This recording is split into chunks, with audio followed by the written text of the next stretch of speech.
It's time for the Longines Chronoscope, a television journal of the important issues of the hour, brought to you every Monday, Wednesday, and Friday.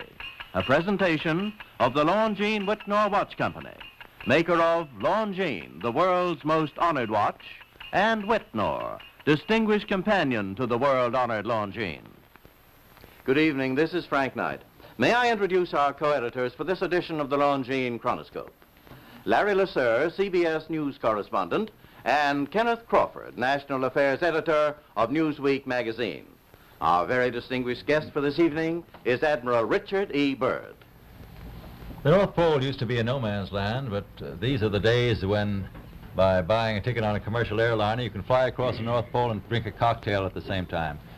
Yet only 60 or more years ago, about 35 years ago, our guest tonight found out whether there was any land north of the North American continent. He made that first discovery flight, and I must say that Admiral Byrd, our guest tonight, is not only our greatest living explorer, but he's been an inspiration to countless Americans. Admiral Byrd, you've been to both the North Pole and the South Pole. Is there any unexplored land left on this earth that might appeal to adventurous young Americans? Yes, there is. And not up around the North Pole, because it's getting crowded up there now, because they find out it's really usable, not only to live in, but militarily. But strangely enough, there's left in the world today an area as big as the United States that's never been seen by a human being. And that's beyond the pole on the other side of the South Pole from Middle America.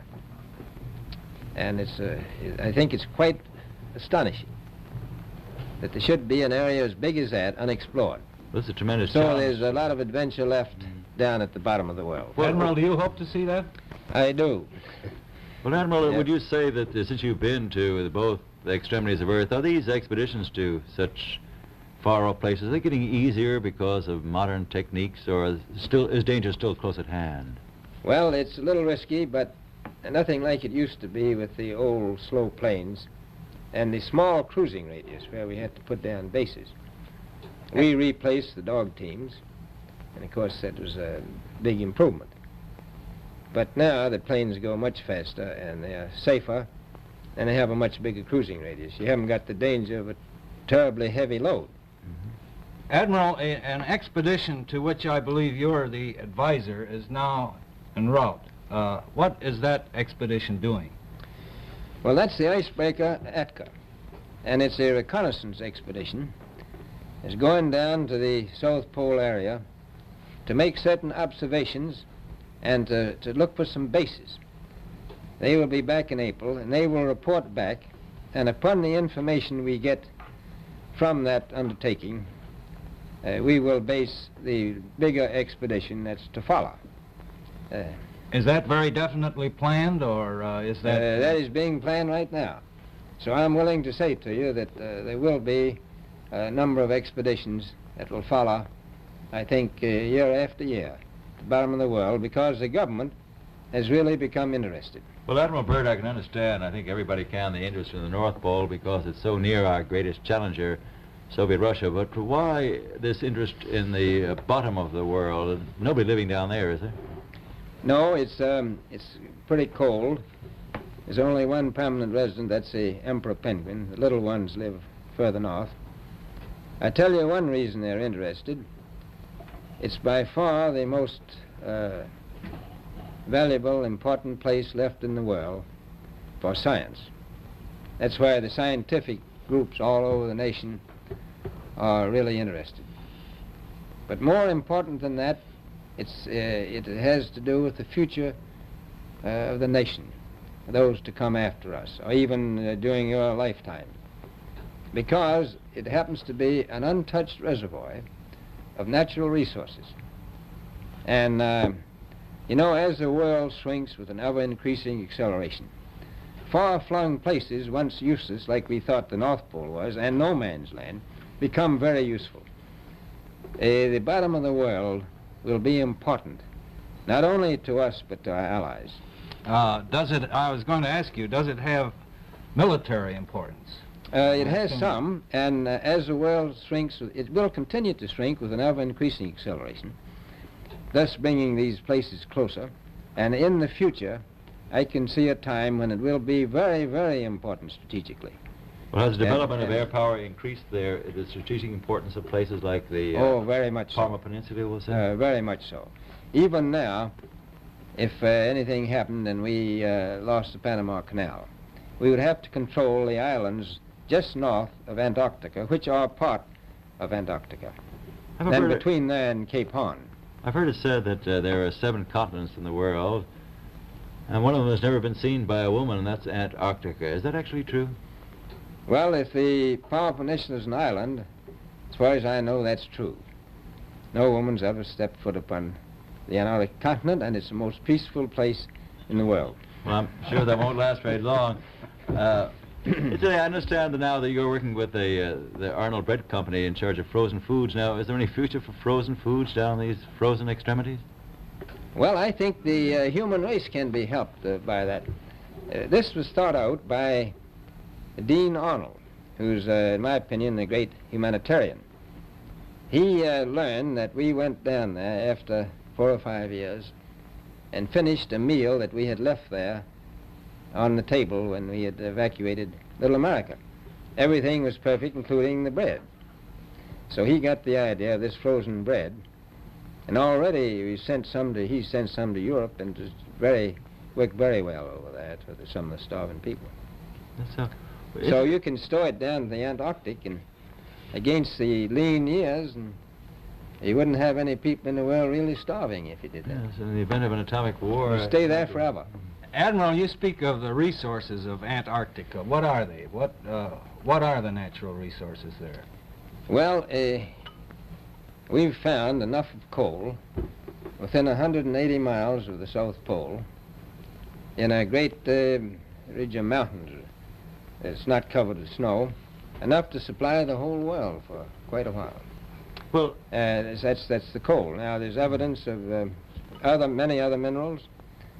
We are pretty sure there's oil. Now, that coal shows the bottom of the world. Now, by far the coldest spot in the world. Where that coal is gets 100 below zero in the winter. Well, it was once tropical. So we think there's oil there, and there's evidence, probably uranium there.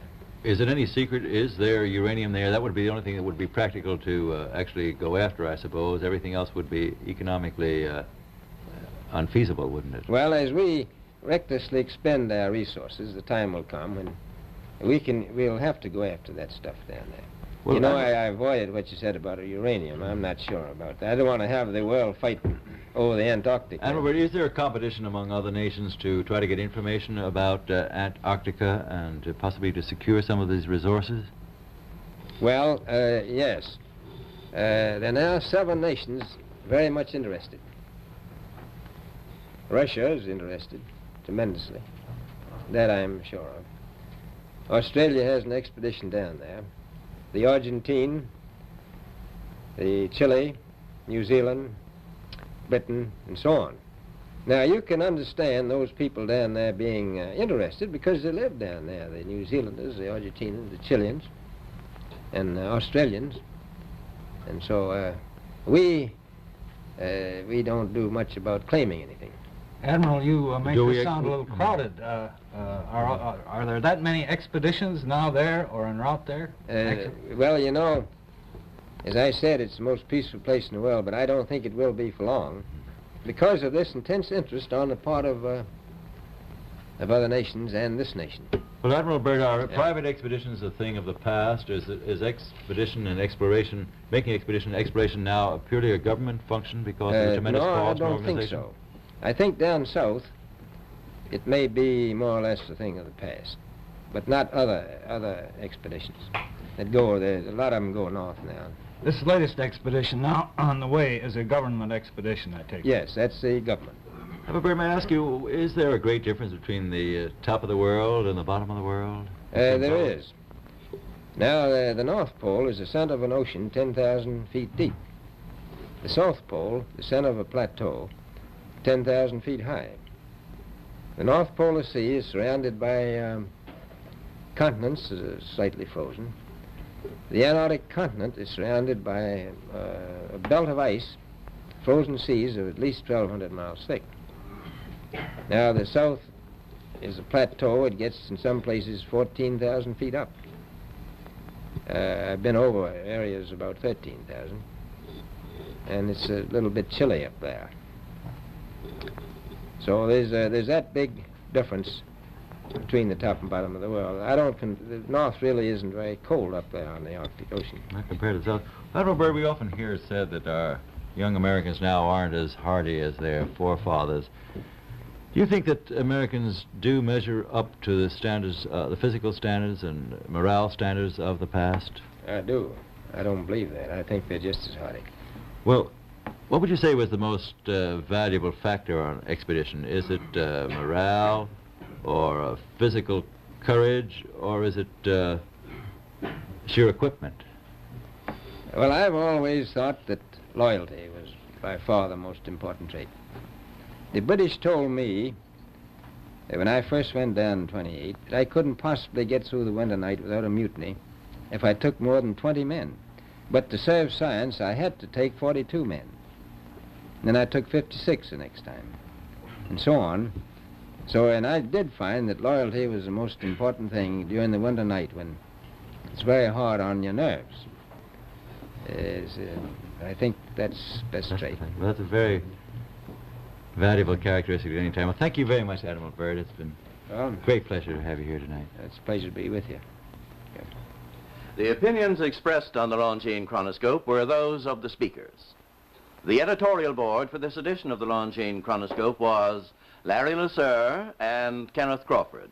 Our distinguished guest was Admiral Richard E Byrd. A Longines watch makes the most perfect Christmas gift. It has beauty, elegance, and enduring quality, and a universal reputation as just about the finest of the world's watches. Now, actually, barring accident or abuse, the Longines watch that you give this Christmas will be better than new after 5 or even 10 years of daily use. Time holds no terrors for a Longines. The exquisitely finished watch movement defies normal wear and friction, achieves unsurpassed timekeeping accuracy and reliability. Thus does Longines inner quality match Longines outer elegance. Among the finest watches of the world, only Longines watches have won 10 World's Fair grand prizes, 28 gold medals, highest honors for accuracy in fields of precise timing. Cased in precious metals, styled in the best of good taste, a Longines watch is a joy to own, an enduring symbol of your affection, the perfect Christmas gift. Yet, you may buy and proudly give a Longines watch this Christmas for as little as $71.50. Visit your Longines Whitnor jeweler agency and make your selection. Longines, the world's most honored watch, the world's most honored Christmas gift. Premier product of the Longines Whitnor Watch Company since 1866, maker of watches of the highest character.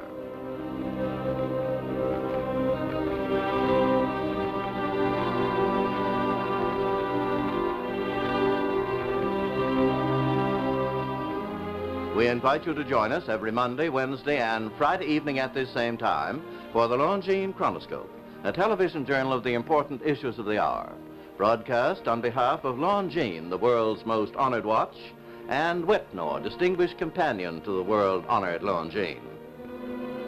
This is Frank Knight, reminding you that Longines and Whitnor watches are sold and serviced from coast to coast by more than 4,000 leading jewelers who proudly display this emblem. Agency for Longines Whitnor watches.